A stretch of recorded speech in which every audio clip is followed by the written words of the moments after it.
Well, should we do this? Do what, sorry? Talk about this film. Oh, I'd forgotten about that. Go on then. I don't know how we'll make it though. I have some notion.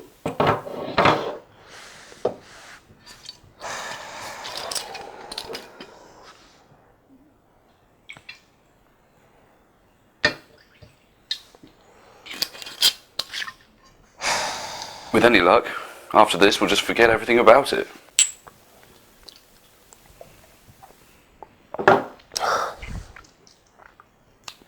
Pro. I was just acting.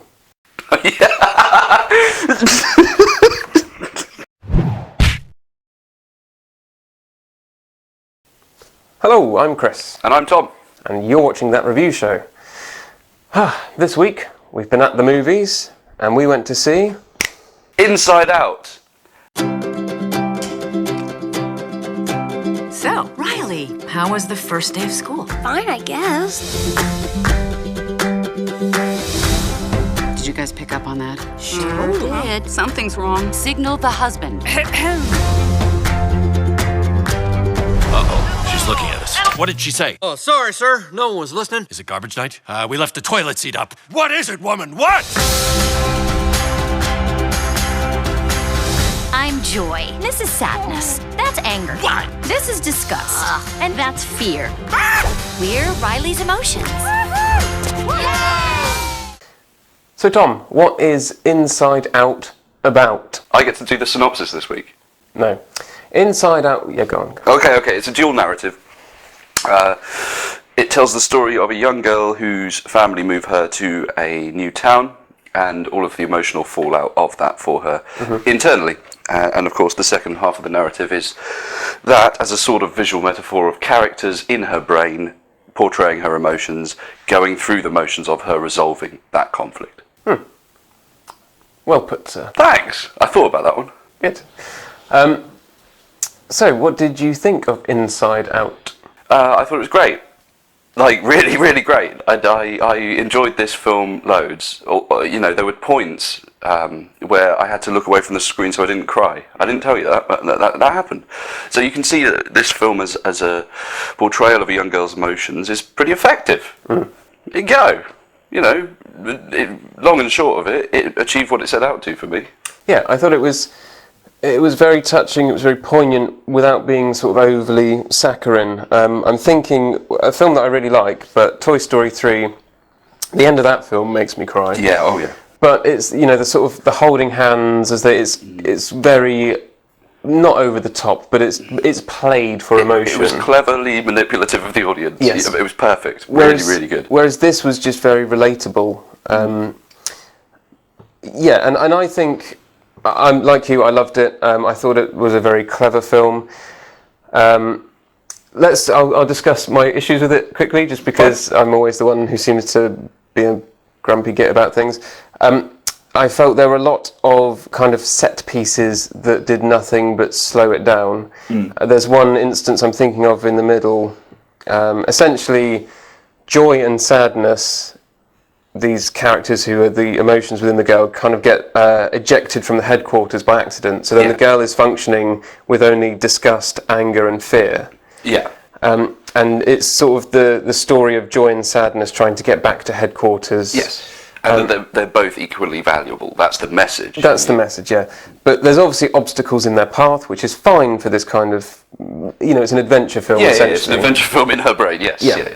But there was just one kind of 10-minute stretch where it was just one, they tried to get on the train of thought, but then it stopped because she fell asleep, so they had to wake her up. Then she woke up, but the train of thought fell into the abyss, so they couldn't do that. So then they went up the tube, but the tube broke, so and it was just, there was just that middle sort of section where I was just like, oh, come on. I suppose the problem with those bits is that they're scenes of tension that are immediately resolved, so they kind of fall flat. Yes. Yeah, I think there was a lot of that. There are about 5 scenes of tension within the space of kind of 25 minutes, and it was... Okay, but at least it all went along a path that was understandable. Yes. May I talk briefly about Frozen? The floor is yours. Okay, so Frozen has a big problem for me. This film won't be as popular as Frozen Frozen has princesses in dresses resolving their problems by putting on disco gowns and looking beautiful and, and learning the value of sisterhood. It's great for little girls who all want to dress up as Elsa. This film is much more coherent, though, than Frozen. Frozen is at times very emotionally confusing. There are points where you'll go from a character experiencing utmost sadness to someone experiencing a sense of redemption, then back down to a silly, light-hearted dancing scene, and that's happened in 5 minutes. And you're like, whoa, okay, right, okay, I understand that there are several characters all going on, but actually keeping track of all of them and keeping track of yourself emotionally through the film is almost impossible. It's completely mad. This film, well guided. Yes, a few bits that were a bit like, yeah, come on. But generally the heart of it was really well executed, unlike Frozen. It was a nice, simple storyline. The characters all worked well. My only complaints with characters are disgust was ultimately pointless. Oh, but she was great though. She had the best face ever. Yeah, but she really lovely character. It was an odd emotion to kind of pick to be in headquarters. Yeah. Okay, so I have some issues too, and that's probably the main one, that we've reduced the human brain down to 5 emotions. Yeah. Of course, there are hundreds, I believe, because they come in combinations. The whole thing as a metaphor was quite good. The fact that as the brain got more complex, it went from them pressing one button to them having a whole toolkit, and as you saw later, her going in, it was then sort of a few weeks later, she was starting puberty essentially, and the toolkit's much bigger, Yeah, and all the curse words and things have appeared on the control panel. Yeah, so the whole thing as a metaphor for the brain is good, but there were some points where that metaphor, extended as I felt it was trying to be, sort of fell down, and I wondered if they thought about it as much as I had.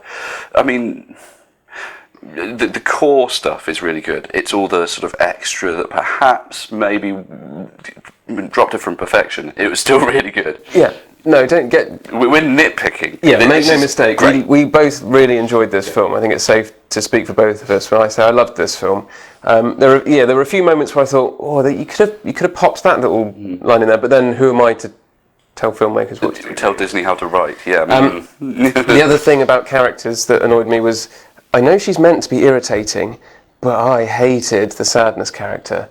I loved Sadness. Sadness was the best thing ever. She had some great lines, she had some great moments, but it was the whole, her turning the memories sad by touching them, and Sadness, don't do that. So she does it all the time. So she keeps doing it. But every time she does it, she's like, oh, I'm sorry. I know. Did I do it again? It's like, yes, you f***ing did.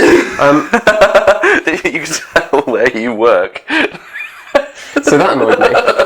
No, but generally really liked it. I thought it was very clever. Yeah. The only other slight issue that I have with it, which isn't an issue for me, but is I thought that it was so clever. Lots of the comedy, lots of the dialogue, lots of the story revolved around the metaphor of emotions in the human brain, that I think it will be over the heads of most children. This is why Frozen will do better. Princesses in Dresses, got it, says 4-year-old child. This film, 4-year-old child, adult like me, that's really interesting the way this children's film has dealt with that. Yes. Lots of thinking, Yeah, I think children of the age of the main character, so about 11, I think will relate to her. Whether or not they've ever moved cities, I think they will they'll relate with the turmoil, what's going on in her head. Yeah. Children younger than that won't get it. There you go. I think Pixar's very good normally at riding the line when it comes to children's films. They make films that children can, or films for children that adults can enjoy. I felt that this was a film for children that children probably won't enjoy that much, and adults will really like it. I don't know, but if you think about Toy Story, the first Toy Story film, its original audience, that was pretty much for kids of the same age as the character represented in this film, who are growing out of their toys slowly, type thing. That was the whole thing, replacement of the past, which is going on here. I think kids that age really related to Toy Story. I'm not sure that this won't necessarily do that. I think the thing with Toy Story is, as clever as it was, it also had easily recognisable toys coming to life. And that's appealing to children. Nostalgia as well, yeah. And nostalgia, yes. So for adults, nostalgia and clever humour, and for kids, toys coming to life is just awesome, whatever they're doing. Yes. Whereas with this, I find it, like you say, very interesting. For kids, it's it's a physical representation of the human emotion of joy. Yeah. Can I say though? Yes. I enjoyed the process so much, and the resolution, and the sort of outlook of the film, that, and I never ever say this about any film, I want a sequel. I want to see the sequel to this film. You want to see puberty? Yeah, because I thought that's what this was. I thought that this was about like sort of the start of puberty, the difficulties that come, with that start of emotional conflict or ambivalence, and then it's like, no, this was a blip. Here comes puberty, and I really want to see that film. I think I'd love to. Yes, and I think it could have delved a bit deeper into things that I would be interested in seeing how they approached it. Well, and like the trailer showed, lots of perspectives. Yes. Because in the film, it's all one girl, really, and you occasionally, you see her parents, and then at the end, there's a little montage of different people's thoughts. Yeah. The next film, her in puberty, with everyone's thoughts. Yes, please. Please, please, please, want to see that film. Come on, group hug. You too, Anger. Don't touch me.